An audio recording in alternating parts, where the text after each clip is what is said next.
Hello everyone, in this video I'm going to show you how to fix Shopee promotion cannot be redeemed M0 or M02 problem. If you're facing this issue, then this video will definitely fix your problem. Open your Shopee app here, then in the bottom right side corner you will see your profile icon. Go to the vouchers section. Here you will find all your vouchers, promotion and everything. If you have any very important vouchers, you can just get more vouchers or wherever it is available. Just make sure that you just follow two rules.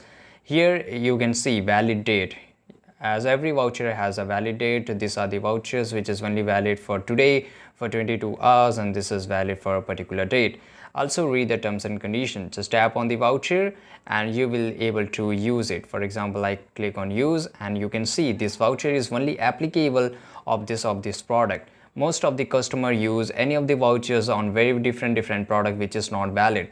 You should always look that this voucher is available, valid or compatible with that product or not, then only you can use it. If you're still facing this problem, then you have to go to the Play Store or App Store depending upon your operating system. Make sure you just update your app. Then you have to go to the settings of your phone. This is very important part, guys. Here you have to go to the app management, basically a place where all the apps which is installed in your phone will be shown here. Search for Shopee. Once you search for Shopee here, you have to go to the storage usage, clear the cache and clear the data. Right, if you clear the data, then you have to re-login into it and make sure you just install the latest version, reboot your phone and it will work perfectly fine. I hope you found this video very useful. Subscribe.